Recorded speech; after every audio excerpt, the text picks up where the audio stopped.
It's Sunday again, so here we are. And as Chow has already put the same definition in the chat, if you're just listening, you can, I'll need to read it anyway. So, an autodidact is from two Greek words meaning self and teach. So, it's a person who has learned a subject without the benefit of a teacher or formal education, a self-taught person. And this is a big deal because it seems to be the thing most lacking. What we have plenty of access to is information, but organizing it, finding the information you want, putting it into use, those are all things that we often need help with. But at the same time, I've done an awful lot of dispensing information, but not so much in how to find your own information to dispense. And not everybody's going to do that, but I think there's a lot more of that could be done. And in these times, you never know how long information is going to be available, so you need to have as much in your head, not necessarily data, but understandings of important things as possible, because that's the last thing they can take from you is whatever is in your head. So that's why we're going to look at that today. And we're going to start with something simple like good study habits, because, what we do typically in Western schools is cram for the test. That's not a good study habit. It may get you by in the record keeping that the system does because it's trying to churn through large numbers of people, all homogenized to roughly the same average, and having the same educational methods applied to them. And those who can cram for the test successfully do just as well, if not better sometimes, than those who really study and think and want to take their time, because you don't get time in typical Western schools. You get an overload. And this was by design. If anybody who knows anything about history, so much as it is that the stated intention of people like John Dewey and other founders of Western education, got to put quotes on everything, is not to teach people to think for themselves or to necessarily read and write. It's to, first of all, to take them away from the influence of their parents and the society that their parents grew up in, and overload them with homework and extracurricular activities so that they would be raised by the state. And that the Sunday schools, this is stated in by one of the humanists, the Sunday schools can't compete on 1 or 2 days a week with the 5-day instructional overload. And this is why we have the society we have today in all of the Western world. So there are consequences to these things, and they happen so slowly that we don't notice, like the frog in the pot of boiling water.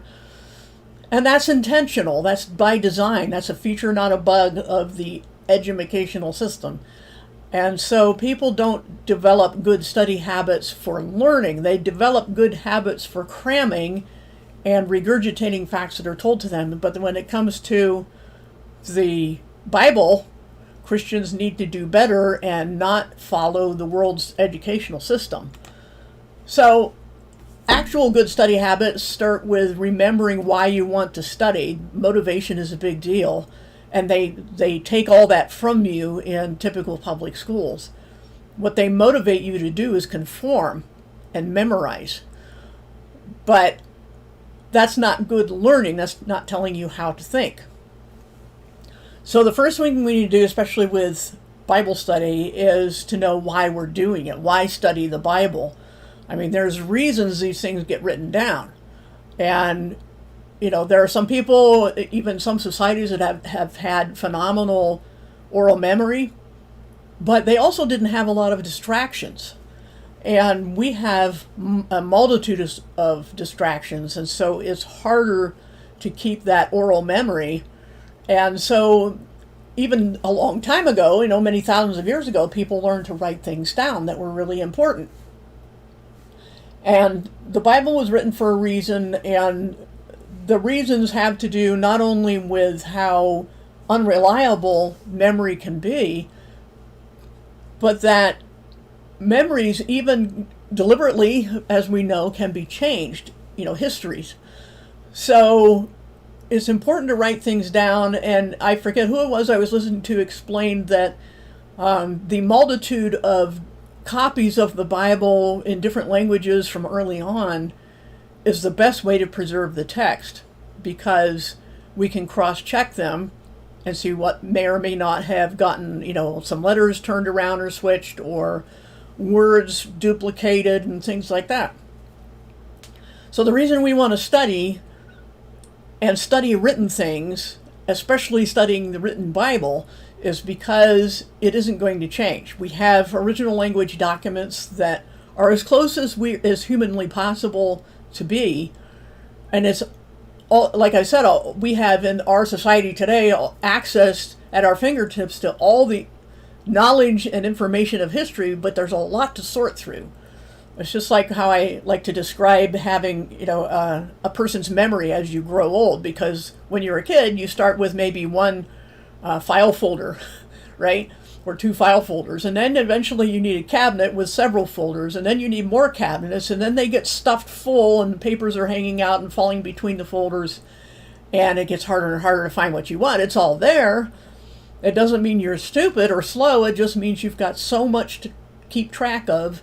And especially now with our quote-unquote technology, we have too many little things to keep track of that I'm sure people, again, we don't know what level of technology people really had before the flood, but I can't believe it was more data saturated than we are now, with little things you have to remember: your social, your phone number, your address, your insurance coverages, appointments, and just the day-to-day little things there's just thousands of little things you have to remember.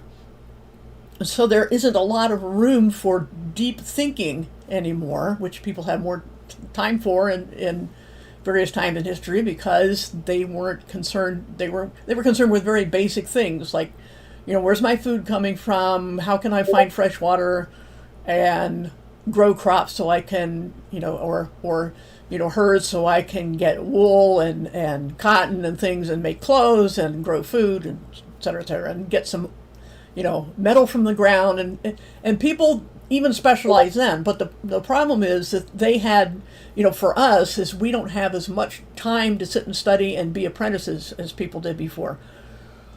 So why do we want to study is about motivation.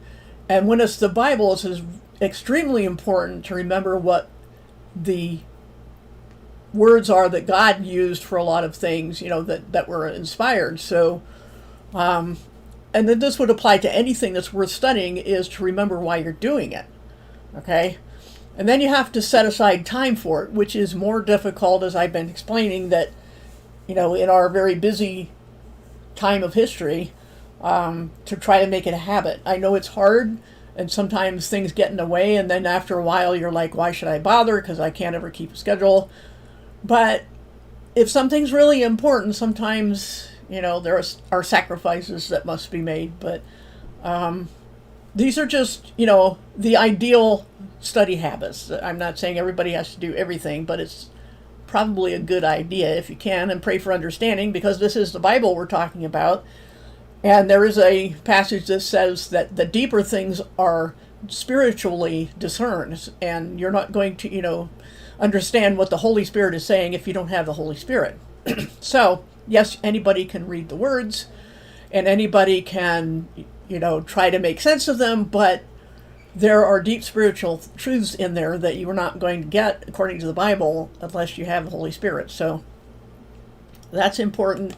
Start with Jesus, because, again, Bible study, that the Bible points to Jesus from before and after, to that point in history where he made that sacrifice and made all of these things possible.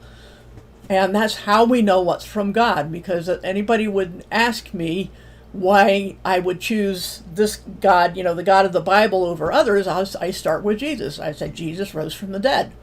This is historically accurate. We have plenty of friendly and hostile witnesses. And people wrote about it from within a generation, which is phenomenal for historical writings. And people who should have been as nondescript in history as anyone in Judea would have been. I mean, unless the Romans thought what you were doing was important or worth worrying about or warning about, you probably weren't going to get a whole lot written about you. But because, not only because if someone was against Rome, they would just be squashed, but also people didn't want to associate with such people. And so if they thought you were rebelling against the government or preaching some kind of sedition, they would have smashed it, and that's your only claim to fame you would get, is that you tried to rebel and were put down. But with Jesus, he was, not born in a rich family. He wasn't born in a prominent family.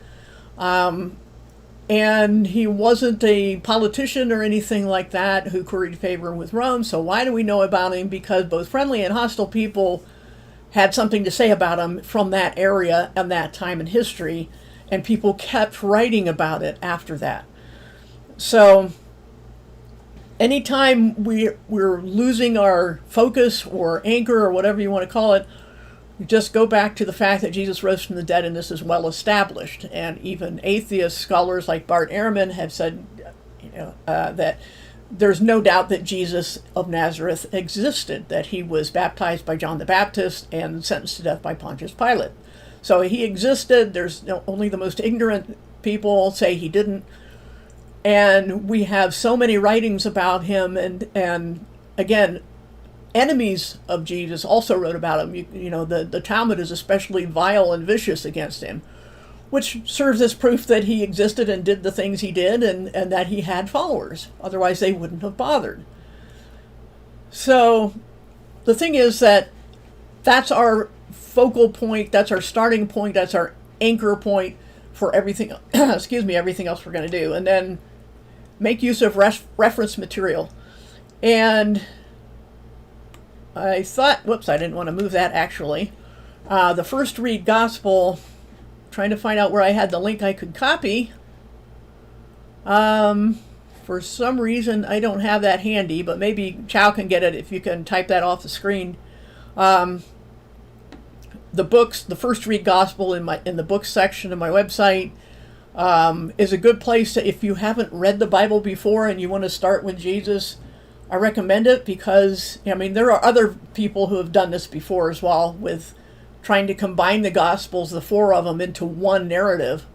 And it's not easy, but I think it's a good place to start. It's not something you want to use as a study Bible or anything like that, but it would be some place to start. And then the reference material, I have a thing called Bible study links. And I could go ahead and type those if you want, because, why not? So let's get the first one. Hopefully I'm typing accurately and not doing typos, hitting the wrong keys. So ebooks for the first one. Hopefully that'll work. And then this one in my downloads. And this is Bible study links. That is, even if you didn't go to my website, and hello to more people in chat. If you couldn't go to my website and get it, you can, where I have resources. This is probably the handiest one-page link of links to things that I use to do my research.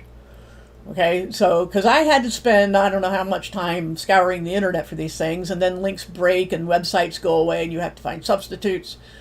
So that was accurate as of a few weeks ago. And those things, even when you find them, it's not always clear how to use them. And even some of the things I have difficulty with, such as the Little Scott, no, is this Little Scott? No, it's, some of those lexicons online, it's not always clear whether you should type in which, regular Greek font or no Greek font at all and just use the English word substitutions, which I have more problems with because I'm like, they're not consistent.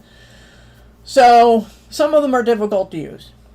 Anyway, these are the things I would suggest for good study habits. Of course, the gnat has to show up. I've got a resident gnat in here. They get in our windows probably, but they like to fly around my face and try to go into my ears and nose. Anyway, these are things I would suggest for good study habits, and this has been up long enough you could probably take a screenshot if you wanted. And not that it's that technical or anything, but it also does have those links in it, so you can always type those in. So now let's go to reading comprehension, how to study or how to understand any text, really. First things you got to do is read it. You know, how many people are unwilling to read anything but little, half sentences and things that we type in rolling chats? There are too many people, no matter what the topic, who are always going to go too long didn't read if it's a paragraph. So what can you do? If people refuse to look at data, there's nothing more you can do. And even if you give them videos, sometimes you're going to show them, words on the screen like I'm doing now. And, you could draw with crayons and people wouldn't be bothered to think about it. And you can't do anything about people like that. But for yourself, if you're here and, for not trolling, which hopefully we don't have too much of that going on, you already have an interest. So there's going to be reading. This is the nature of studying the Bible. It is a written text. And we can't put everything in pictures, so reading has to happen. Where I am, I went up in a hot air balloon. Looking at the background on my page there. No, I didn't see the Tesla car. I didn't see any bozos in rockets. So, wink, wink. So anyway, read the text. So with the Bible, whether it's a paragraph, a chapter, a section, a book, got to read it first, and then ask questions. This is probably the biggest single self-teaching principle, is to ask questions. That's how you know what's in the context. Is you read something and you go, what does this mean? Why are they saying it? We have to ask a whole bunch of questions to figure out what the writing is saying. And those sub-questions under this are, some examples of the questions are, who wrote it? Because in the Bible, we've got about 40 different authors, as in humans who wrote it down, because God had humans write it down. And he says in both Testaments, write this down. Okay, so it wasn't just God speaking and people decided they were going to record it.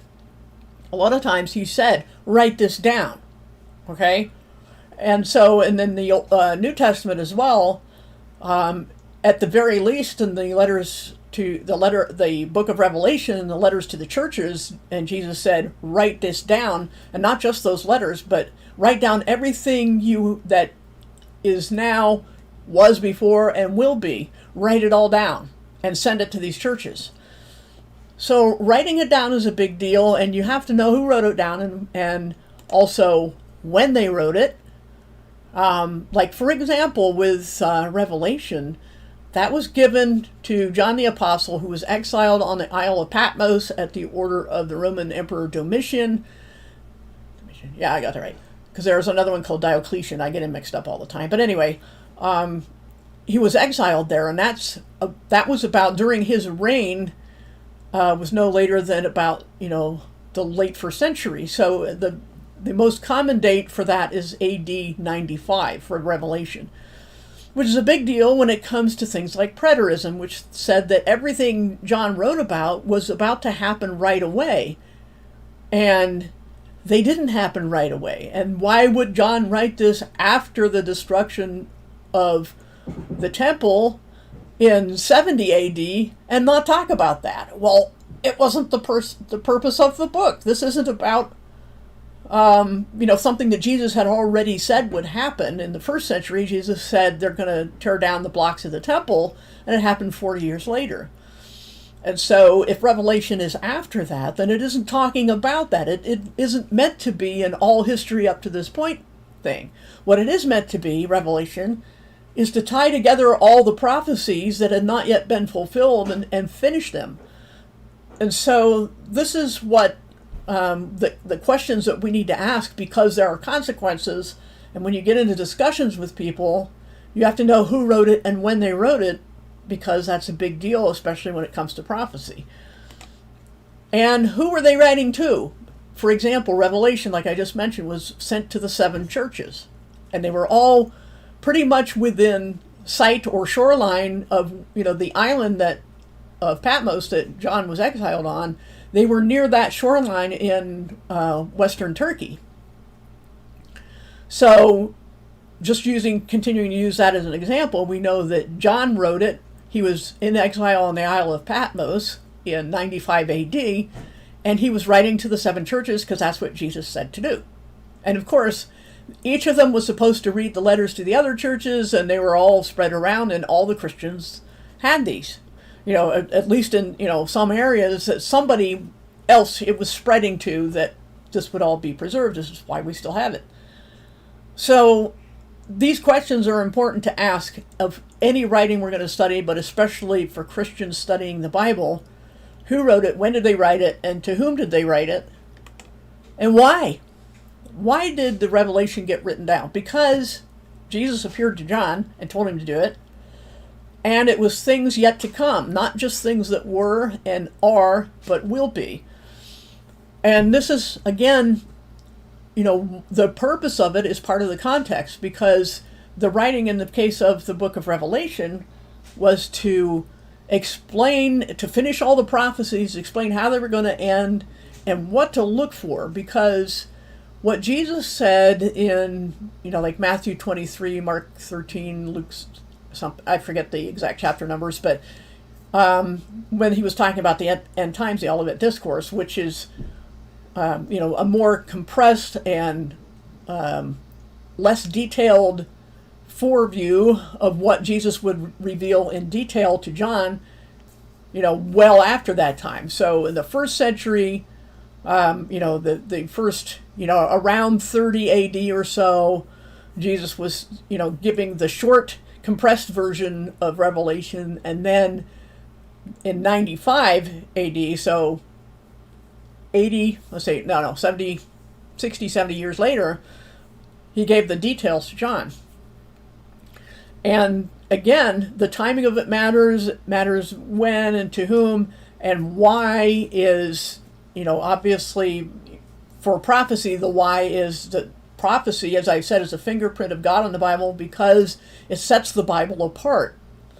And when we know also that the teaching letters in the New Testament were written as teaching letters, answering theological questions and dealing with sticky problems, we know how not to apply them. We don't apply every situation that happened in the first century in the churches there to every church or every individual, which is how people get so mixed up about teachings about societal things like slavery and women's equality. And it's disturbing how close together those two topics are. And I've gone over that before.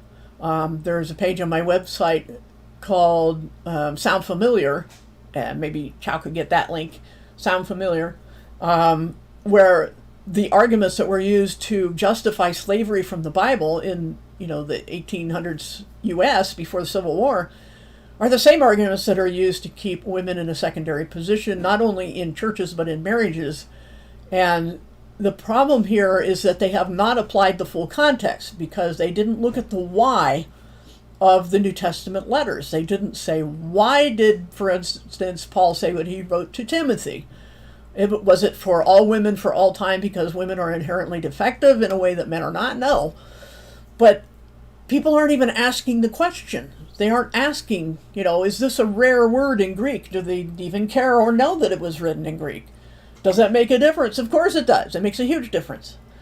And we rely too many times on flawed people making translations. We don't cross-check the translators, which is the best way to do that when you can't get to the original languages for one reason or another, is to cross-check different groups of people who translated the Bible, and because they're going to cancel out many of each other's particular biases. But as I've said, the bias against women is almost universal, pretty much universal. And so you really kind of have to get into original languages there. And asking these questions will help you get there. So, in addition to all of those, what language did they write in? As I was just mentioning, that the Bible is written, the Old Testament was written originally in either Proto-Sinaitic or Paleo-Hebrew, in which case we don't have a lot of those texts to go on. And so we rely on other language translations, which is where, the Greek came along, and the Jews themselves translated their Hebrew text into Greek. Sound Familiar is on my feather.net. If you look on the home page, click on the letter S and you'll find that Sound Familiar. Okay. Anyway, and there's a smattering of Aramaic in the Old Testament when the Babylonian king, I think it was Babylonian or Medo-Persian, might have been both, wrote some things in the book of Daniel. They were recorded in Aramaic. So, like I said, it's Hebrew, ancient Hebrew and things like that, and then it was translated into Greek, the Septuagint, and other, languages and dialects. And then the New Testament was all written in Greek. There are still people trying to say that it was written in Hebrew. Regardless of what language people may or may not have been speaking, the fact is it was written in Greek. There are no earlier fragments of New Testament writings before the Greek ones. So obviously you can't use anything before the New Testament, before Jesus came in the first century. And so you need something from 1 AD to 100 AD to find the original languages. And now all we have in that time for the New Testament is Greek. There may have begun to be some translations from that, but Greek is the earliest of all. And it makes a difference how you understand the text, because a lot of it is lost in translation. That always happens, and that's why you keep cross-checking. So, okay, thanks for the links there. And then, what culture and time? I know we did when did they write it, but the time I'm talking about here is to do with the era. What was going on in the world at that time? Which culture are we talking about? Are we talking about, an agrarian society? Are we talking about a well-developed academia, such as in ancient Egypt, where Moses was brought up? And he was one of the earlier. I think the earliest date of writing of any book, I think, is Job still. And we don't know if Job wrote it or someone near Job wrote it, as a historical account of all these things. But the thing is that this is a part of context that we can't really ignore. And it makes a difference. I mean, even between, English-speaking people here online today, there are misunderstandings. People speaking the same language at the same time in roughly the same cultures, but we have just enough differences in languages between, say, British English and American English that sometimes people just miscommunicate and talk past each other. Or use, it's like older people like me using expressions that everybody used to know, but they don't know so much anymore, and it can cause confusion. And if we're having that much trouble now with people who speak the same language, how much more work do you think it might be to understand ancient Greek or Hebrew or Aramaic or anything like that? So it takes work. It takes study. Even if all you do is read the writings of people who've already done some research, or listen to their videos or whatnot, you still have to think about it.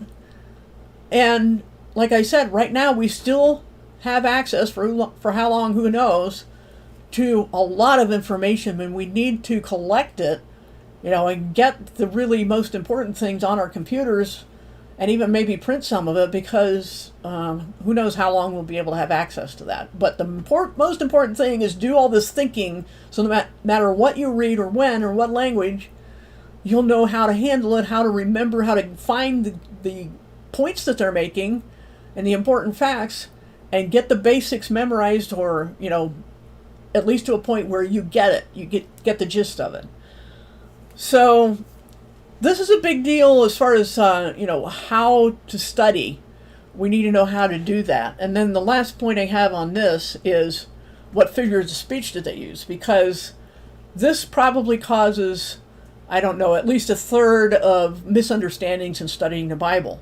Because even the translators a lot of times don't know a figure of speech when they see one. I should have had some examples, but I can't think of any off the top of my head right now. But like for example, in when Paul's writing to Timothy, and he says the qualifications for an elder are, it says the phrase in Greek is husband of one wife. But it turns out if you study it, and that this therefore means it has to be a man. But if you study it, it was a figure of speech meaning, well, we would say faithful to your spouse.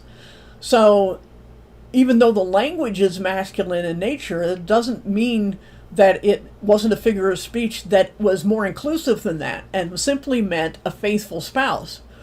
So then all kinds of things grow from these misunderstandings, such as people saying, well, gosh, does it mean this guy has to be married and he has to have children and the children have to be obedient? And it's funny how people don't reach to those conclusions, but they will say it must be a man, and they'll hang on to that one. But the thing is that they're not considering that this might be a figure of speech. And there are a lot of those in the Bible, and finding them isn't easy. And so that's why, again, you need to use the resources, at least the ones I gave you will at least get you started. And that's the point, is not to say, here's your list of resources, that's all you're ever going to need. But instead to say, okay, these websites exist. Look at what terms they use on their website so you know what kind of things to search for, such as lexicon or, certain historians such as Philip Schaff, prophecy writers like Renald Showers and people like that. There's all sorts of resources. And I don't keep them really up to date on my website that much anymore, but the fact is that there's a lot of information out there, and I'm hoping that page that you could, go to and have it as a PDF is something you can look at when you don't know where to look. Something to get started with. So what we're saying is to let's see. Yeah, I think that's all I have in that section. Is really only these two things. Read it and ask questions. And think about it. And these are the kind of questions, I'm waving my hand around, you probably can't, well, maybe you can see, but these are the kind of questions that you can use to get started. If I just say, ask questions, you go, okay, like what? Which is your first questions, but who, what, why, who, when, what, why, where, figures of speech, language. These are the things that I do when I'm trying to understand a text. And if I check a bunch of English translations and there is any significant difference, or even what we might call a minority report, if you know that is a science fiction movie, Minority Report, where they had these clairvoyant people that would, there were 3 of them, I think, and their purpose was to foresee crime. That is where we get the expression pre-crime. And they're arresting people today for what they think they might do in the future, which is criminal in itself. But Minority Report was about the one who disagreed with the other 2, and they would make note of that, so it wasn't as strong a probability, because they're still dealing in probabilities. And in this case, the Minority Report was actually the right one. And so it is with Bible study or anything else study, is when you're looking at translations, look for the one that's different. It's easy to march lockstep. And as I've said before, translations in English at least have been too beholden to the King James. When they know there are problems with the King James, they just think that people won't like it. And that's why they don't translate it accurately. And I can't find the quotes anymore, but I have seen people say that. So, for example, when it comes to 1 Corinthians 11, talking about long hair, it's always put in as a question in most translations, where it will say, doesn't nature teach you that long hair is bad for men and good for women, basically? Whereas the ISV, the International Standards Version, says nature does not tell you that long hair is bad for men and good for women. Nature does not tell you. Whereas the other ones render it, does nature not tell you, and make it a question. But there's a lot of indicators you can use in Greek to figure out whether something is a question or not. And none of those indicators are there. So the ISV was very correct in my estimation as a minority report, saying nature does not tell you, because it's true. Nature does not tell you whether hair length is anything good or bad for anybody. It doesn't tell you that, because everybody can grow their hair long or short. You know, you can cut your hair or you can let it grow. I mean, it's not something that is inherent to male or female. Everybody can grow long hair. Some longer than others, but you know what I mean. So the Bible is not saying that long hair or short hair is a spiritual issue or an indication of morality or anything like that.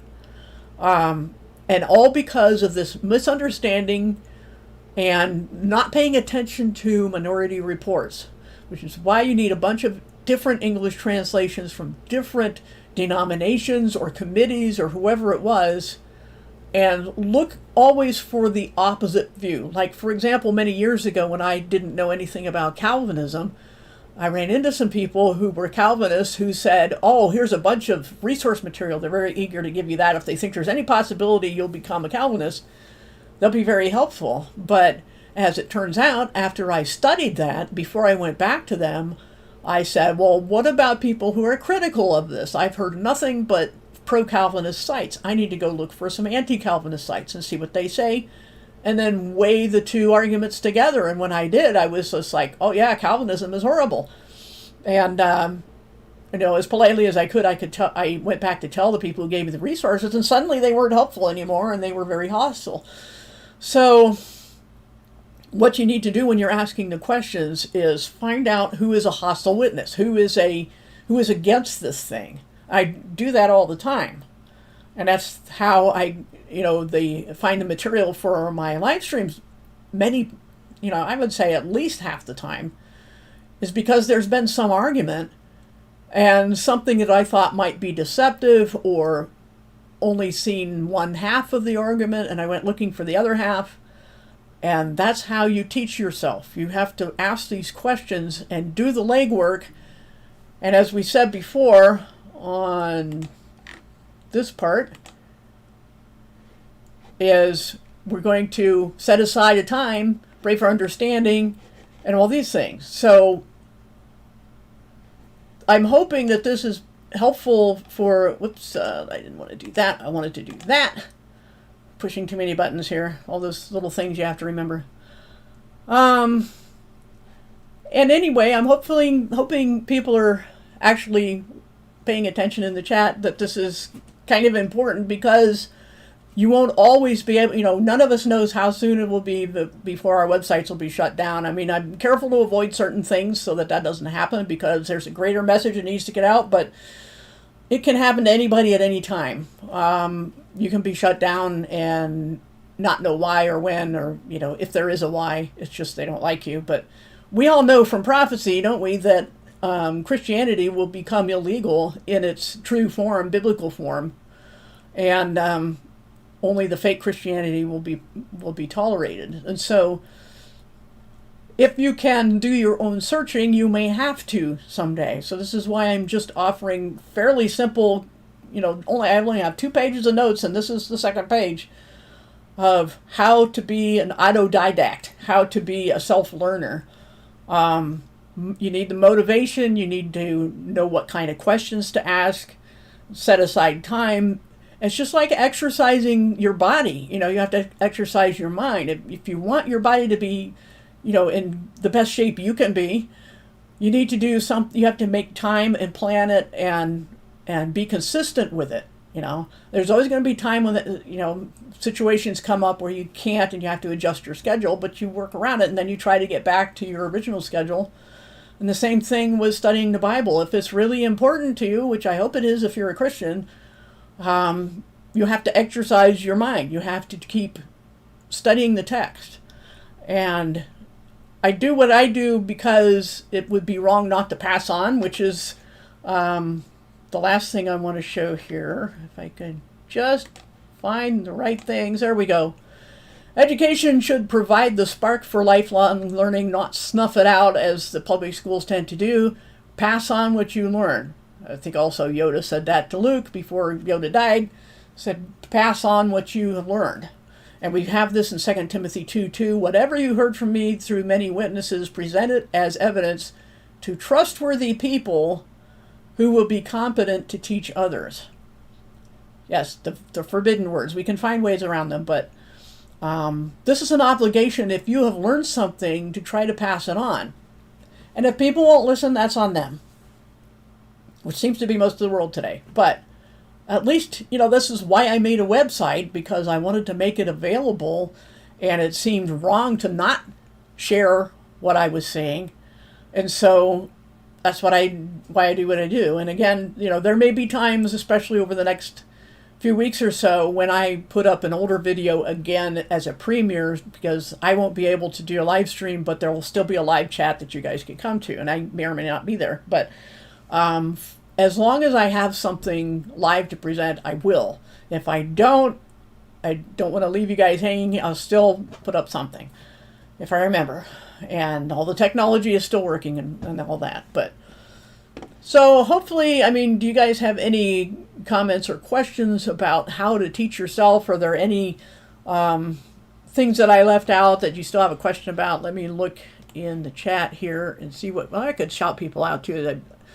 We had Chow and Dom and Teddy and Soundleys and M. Lou and Pete Etchen and Martin, Salted Cedar, Karen and Preston, Elaine, Camo,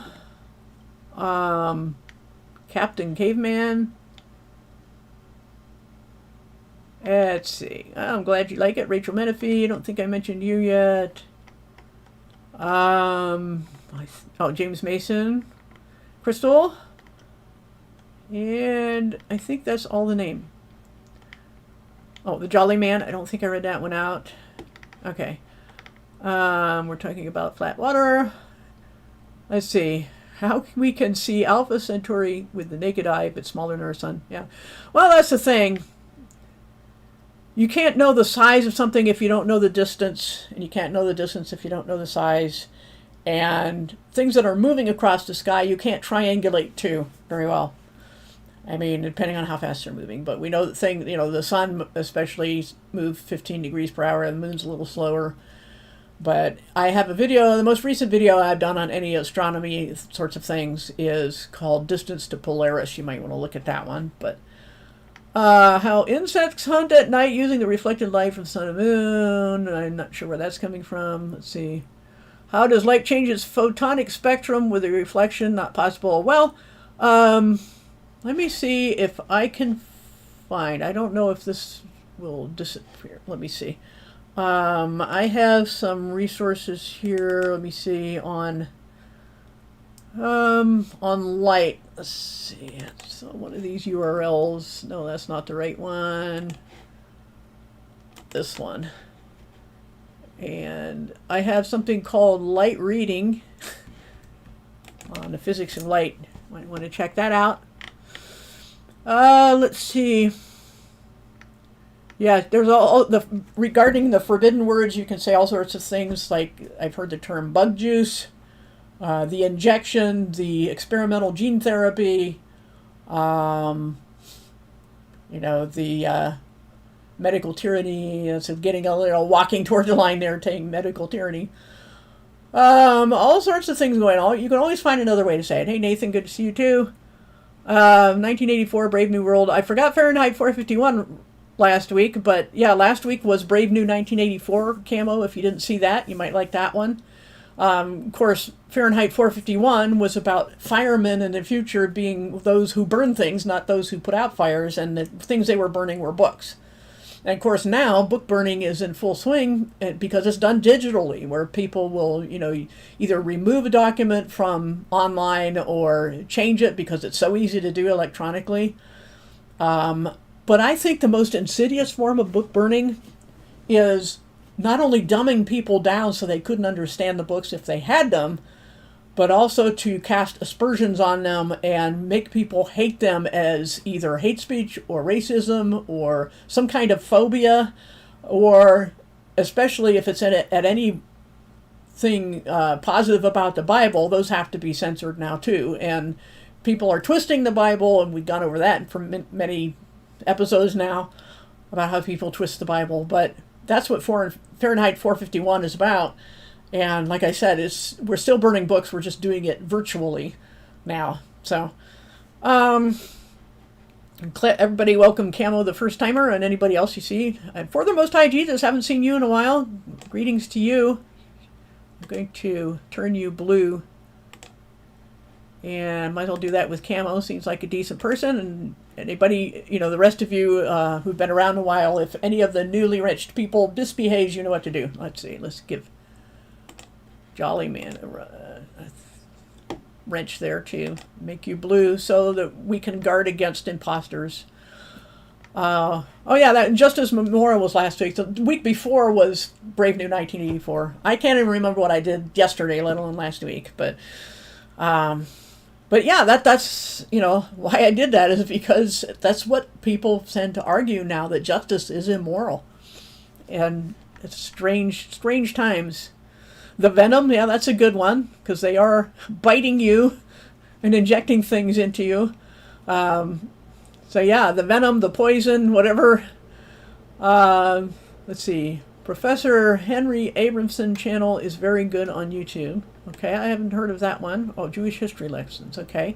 Another one is, I think I've mentioned, is footnotes with a silent E on the end of footnotes. Don't agree with everything. He also tends to quote some authors that are very, very dodgy, but the parts he's quoting are not dodgy. That he himself gives good, short 10 to 20 minute videos on a variety of topics. He's going through Revelation right now. I think he's almost done. I haven't watched a lot of that yet. But yeah, all sorts of good people to listen to, and many more bad people to listen to. Dr. Law, good to see you too. And if anybody knows, out doing anything, I have 600 and I don't know how many videos to choose from. Let's see. All right, I think I'm caught up with the chat.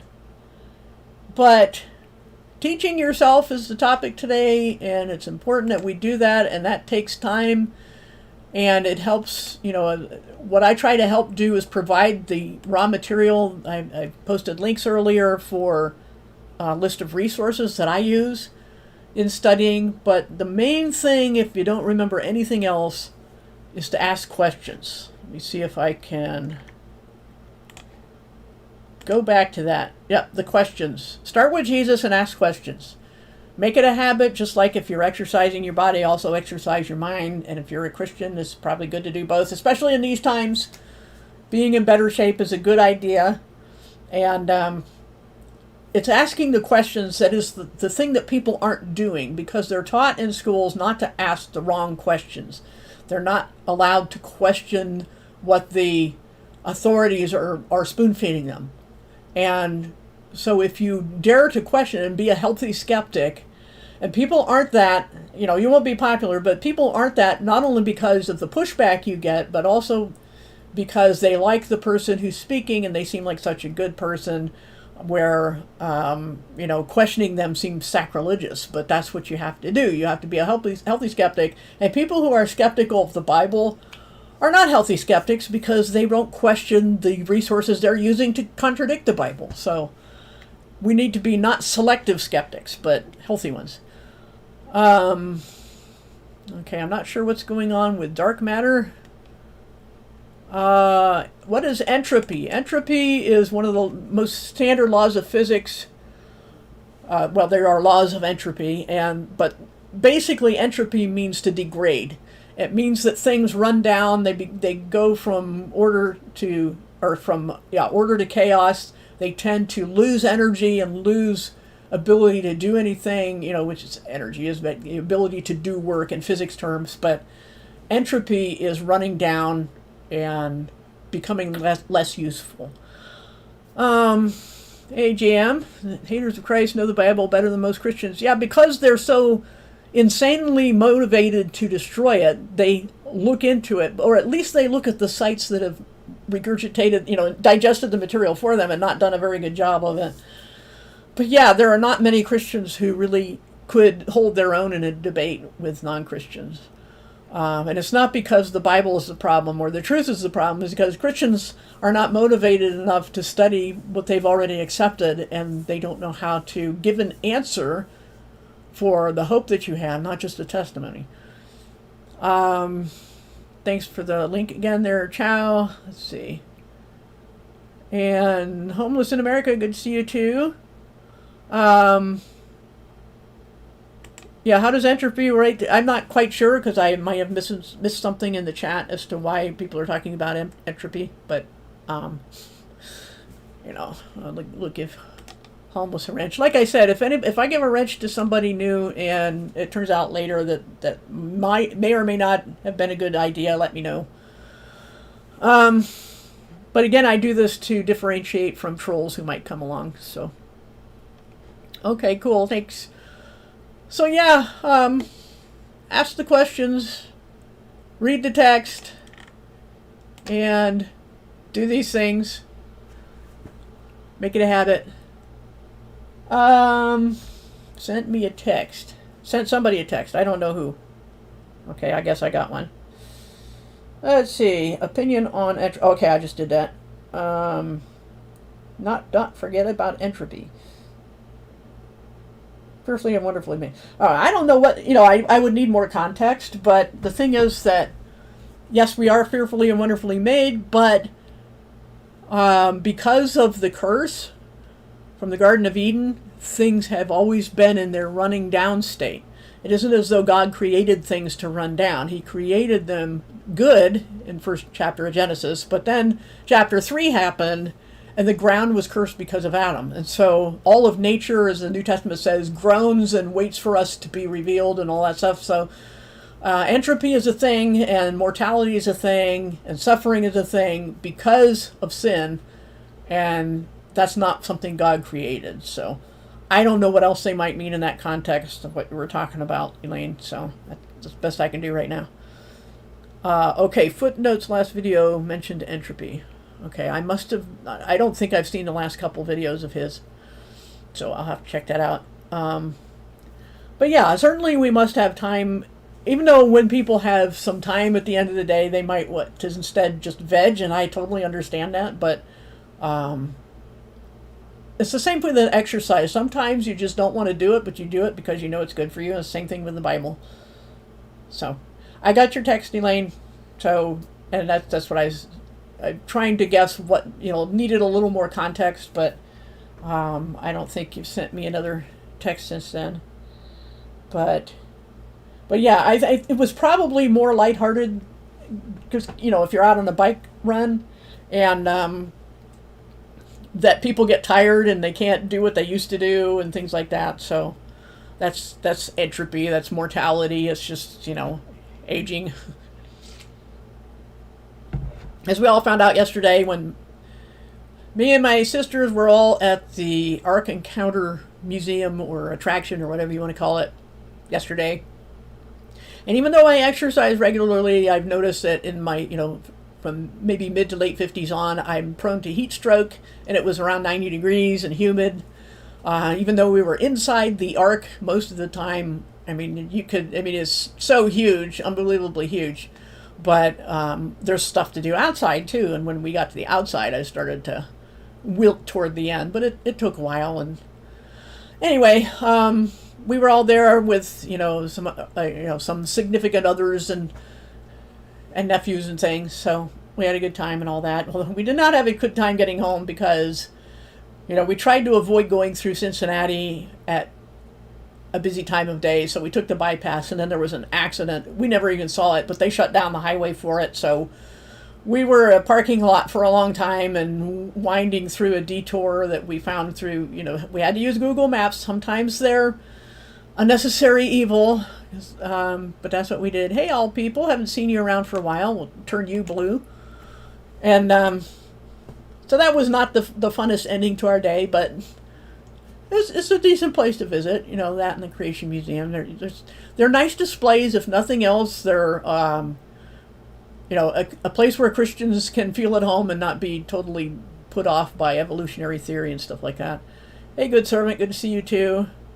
I missed your thing this morning because obviously, we go to church on Sundays and I had things to prepare for. So anyway, hope everybody else is having a good day. I know that we're living in very scary times, and we don't know, when they're talking about making it so you can't buy or sell or leave your house or get medical care or even get your government, if you have like something like Social Security, which I'm on, can't have it unless you get the venom bite. This is absolutely, like I've said before, a precursor and conditioning for the mark of the beast. It's not the mark itself, because the beast has to give it, and the beast is not here yet. Or at least not that it has not been revealed, because that doesn't all start until the 7-year covenant with Israel is enacted and has something to do with rebuilding the temple actually happening, so that they're making sacrifices in it, and then the sacrifices are stopped 3.5 years later. That's when you know you're in the tribulation. And one of the first things you'll see after that covenant is started is the 2 witnesses outside or in Jerusalem. So we know we're not there yet. It's not the mark of the beast yet, but they are doing everything possible to try to make that happen. And so, but the thing is, remember, we can still do these things. We still have some degree of normalcy, and we need to take advantage of that. So, yeah, this is like the overture to Revelation, the opening piece, the entertainment while you're waiting in line.